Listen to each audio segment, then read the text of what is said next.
The word principles, let's define it. Principle comes from the Latin noun principia. Principia means first, foremost, leading, chief, or most necessary.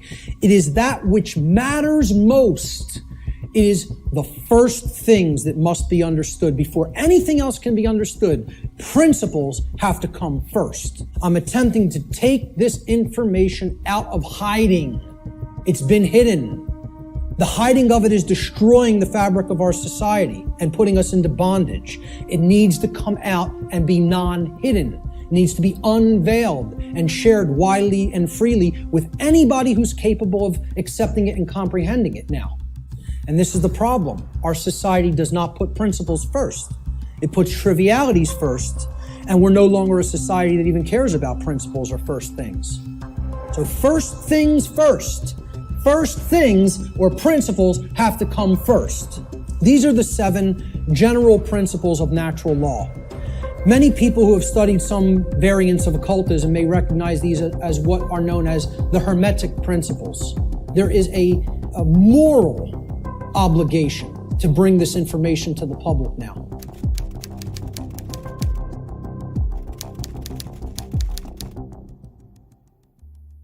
The principle of mentalism states that the all, everything in creation, is actually a manifestation of mind. The all is mind. Okay? What this means is everything that happens has to be a result of a mental state which preceded it. Everything. For anything to exist, thoughts had to form first, and then they formed the physical reality after. The universe itself is a mental construct of the Creator. Thoughts lead to the manifestation of things and events. Thoughts create conditions. Thoughts create things and conditions. They cannot just magically manifest themselves. Thought comes first. Thoughts create our state of existence and the quality of our experience here on earth, ultimately. Therefore, we should be responsible for everything that we create by being responsible for that which we think. Because the thought processes are what are driving the behaviors. People behave the way they do because they have certain belief systems embedded in the mind and running like a program. Their thoughts and their emotions are driving their actions. So the behavior is not magically suddenly going to just change. The thoughts and emotions have to change because they're the driving force behind the behavior. That's when reality will change. See, people don't want to hear that, once again. They don't want to hear, if you want to change reality, you, yourself, have to change the way you think. Because the way you think is not conducive to the requirements for getting what you say you want. They're doing the exact opposite of that in many cases. So that's the principle of mentalism. The principle of correspondence states that that which is above is similar or like to that which is below.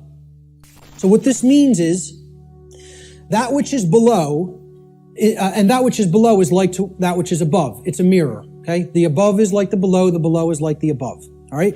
The above, in this case, is the macrocosm, okay? The laws of the very large things, okay? The laws that govern the creation which we consider is seemingly outside of ourselves.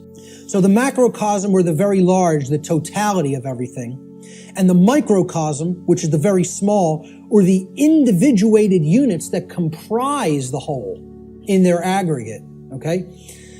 They are reflections of each other. They cannot be separated from each other.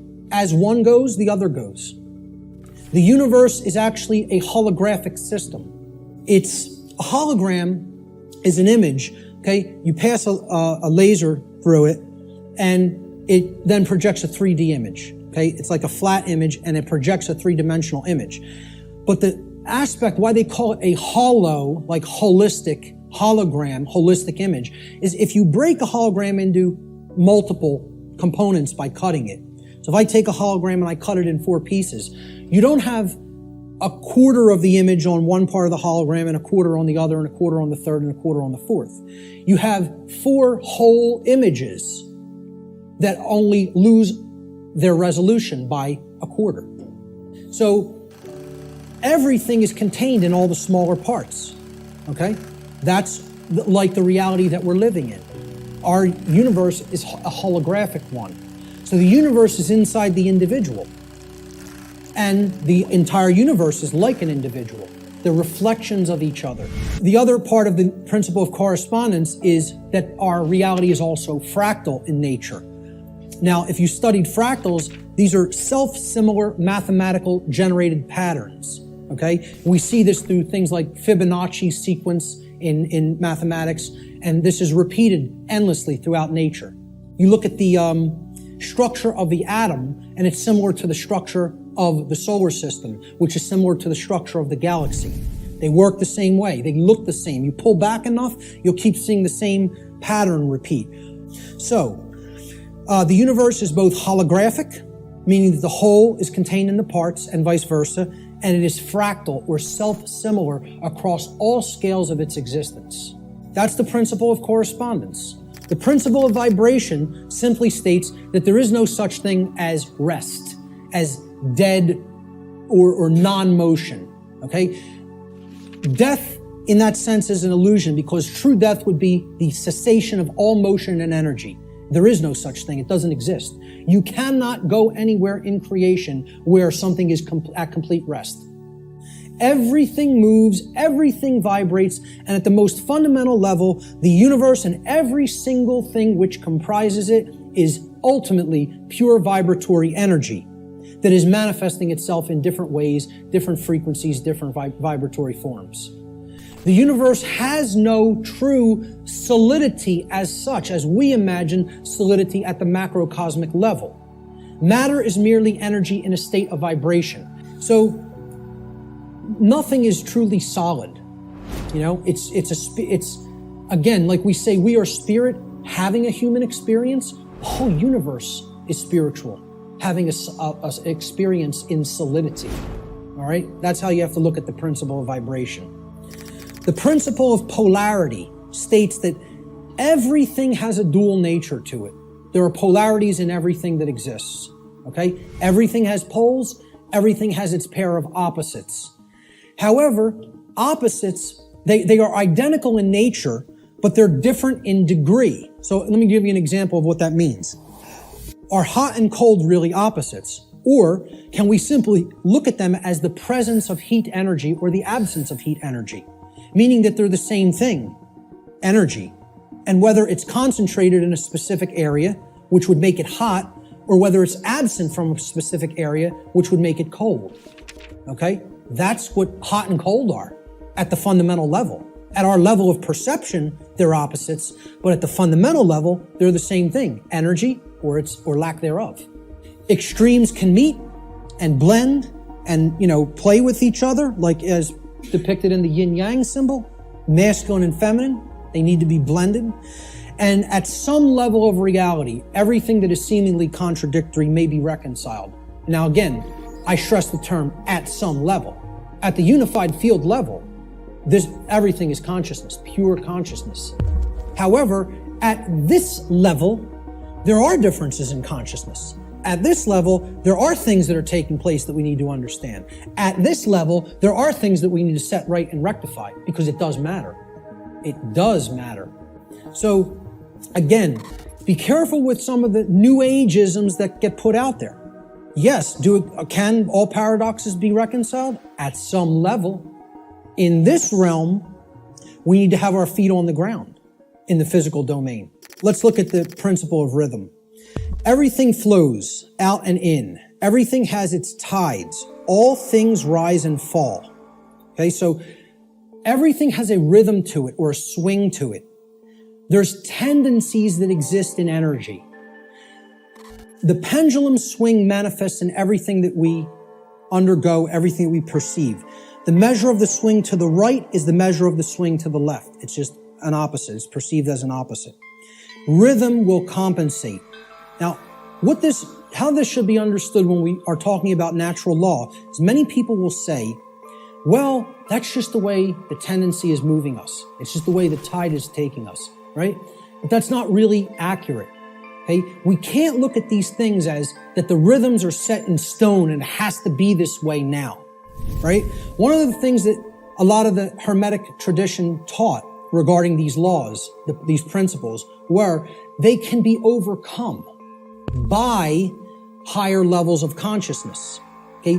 This one was one of them. Rhythm is a principle that is a tendency for something to swing a certain way. Let's look at it as you have a boat. You want to row the boat out to sea, right? You have to get past the tide. You have to get past the breakers and the waves. And if that tide's really strong at high tide, it's going to be very much more difficult. You're going to have to expend more energy to get it out to sea. If, however, you were taking it when the current's moving out to sea, okay, there's a flow that's moving outward deeper into the ocean, and you start rowing that boat then, you're going to be able to do it much more easily. Okay, so if there's winds pushing along a plane, it's going to have to expend less energy. It's going to get there more quickly, okay, because it's adding to the energy. If, however, you're flying against the wind, you got to expend a lot more energy. It's just a tendency. You can still get to where you want to go. You may just have to exert more effort. So that's the principle of rhythm. This is the principle here in natural law that most fits in with how I'm using the term natural law today, cause and effect. Many people, again, in the New Age community, don't want to believe that there's causes and effects, and that effects are driven by causes that, come first and then manifest conditions. So the principle of cause and effect simply states that every cause has its effect and every effect has its cause. Every single thing that occurs happens according to law. All right? Chance is a name for law, a law not recognized. There are many planes of causation, but nothing escapes the law.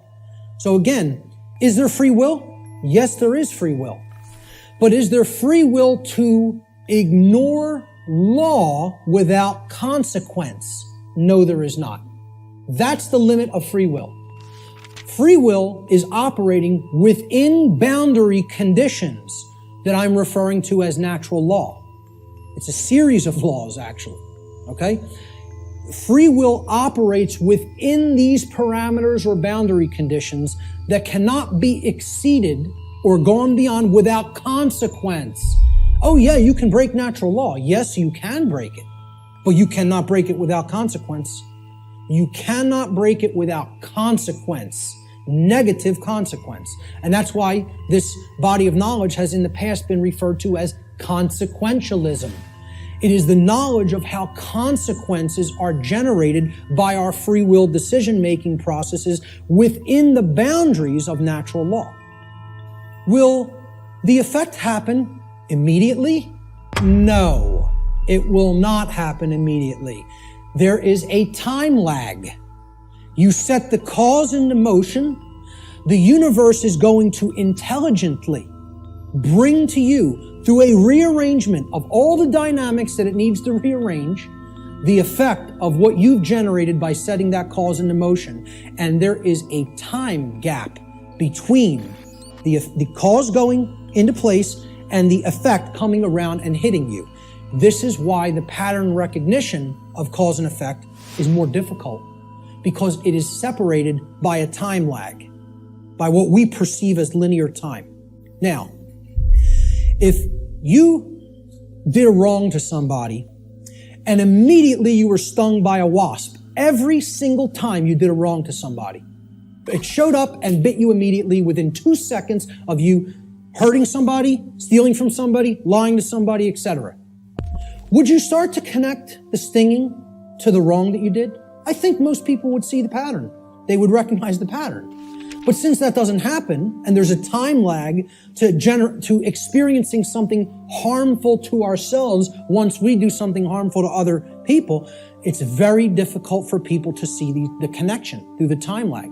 So this is ultimately going to come back and bite us, and what we set into motion is going to actually topple over onto us if we don't change our thoughts, emotions, and behaviors. The next thing that needs to be understood is the two planes. All right, there's the plane of effects, and then there's the plane of causes. No power to affect any change lies on the plane of effects. which is the physical manifested reality. Again, what already is, nothing can be done about.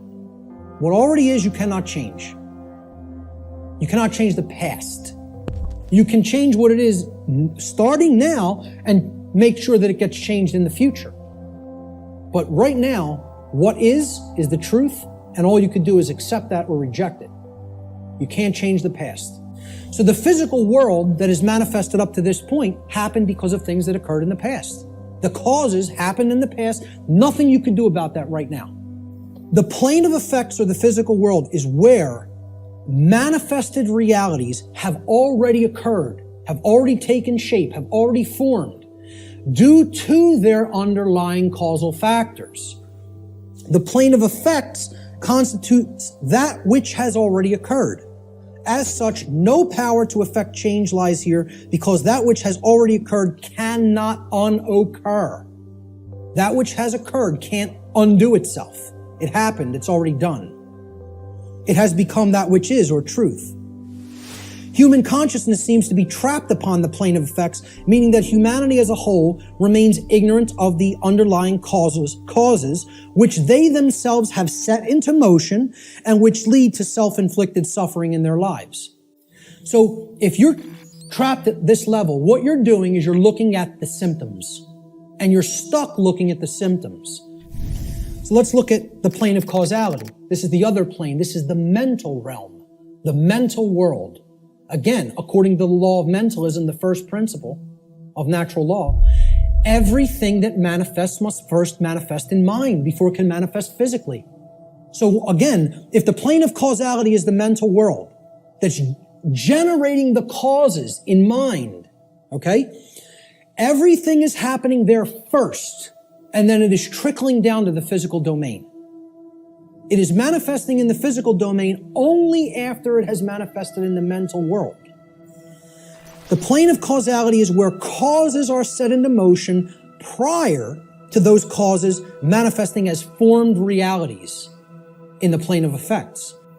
The final principle of the 7 principles of natural law, at least the formalized ones, are gender. Gender exists in everything. Everything has its masculine and its feminine components or principles. We've already seen that when it comes to the human brain, consciousness, worldview, etc.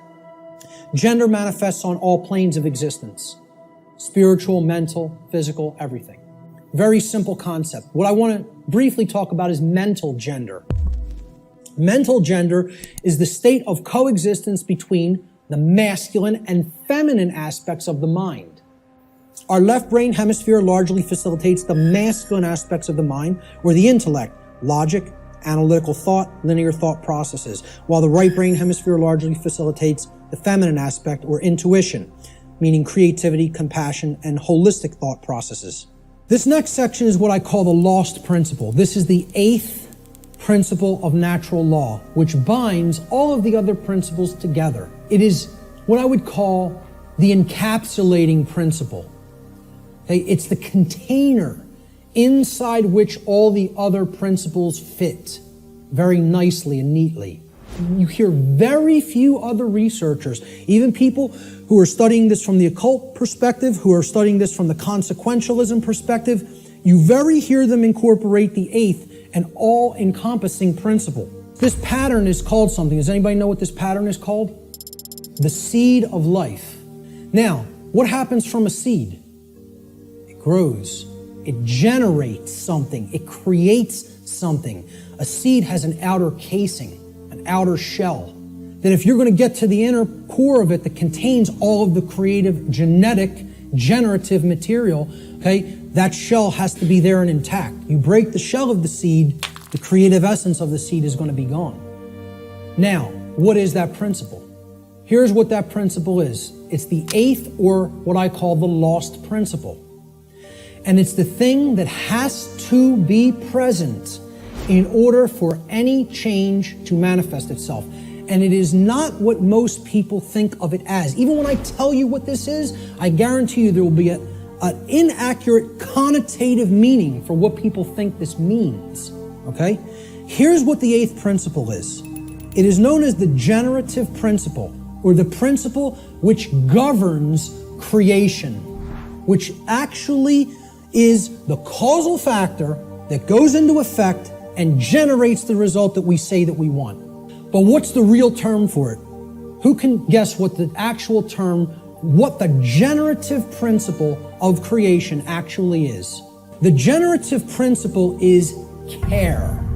Now, this is different than compassion. People say, why don't you use the word compassion? Because that's not what I'm talking about. It is a different concept than compassion, or even what I would describe as love. This means, what are you giving attention and helping to grow? What are you focusing upon? Because what focus you're focusing upon, that's what's ultimately getting generated, getting created, and growing. And this doesn't mean be ignorant of what's going on in the world and don't look at anything that's negative because you're going to feed that and give power to it. That's not what it means. That means, you know what you're feeding? In that instance, if you want to do that, you're feeding ignorance. And that's what's going to grow. It's the exact opposite that the New Agers want you to believe that it is. By ignoring the negative, you are ensuring that more of it occurs. You are fueling it by ignorance, ensuring that it grows and takes over. What care has to be looked at here as is, this is what you're giving your energy to. This is what you're focused upon. This is what you actually care enough about to do, to spend your time on, to put your attention on, to manifest in the world. That's what I'm talking about as care. That's what generates our experience in the aggregate. Most people don't care about what's really happening. Therefore, it is an impossibility for us in the aggregate to change the direction of energy, to change the direction of consciousness, and ultimately to get what we say we want. That's how the real law of attraction works. Here's how it actually operates. The lost principle is the dynamic of care. What we care about on a day-to-day basis acts as the driving force of our thoughts and actions. What did I say we need to develop? The heart, mind, guts, right? Heart, mind, guts, in that order. Care comes first. You got to care enough to know, to develop the knowledge, okay? Then you got to act on it and put it into practice. Apply it. So that's the order. Heart, mind, guts. Care, knowledge, action. Those are the steps. And all three of those have to be in place. All three. That's what unity consciousness is. It's unifying thoughts, emotions, and actions. The three aspects of consciousness, such that there is no contradiction between them. Our thoughts, what we say, what we think, how we feel, and how we act are one and the same. There's no contradiction. That's unity consciousness.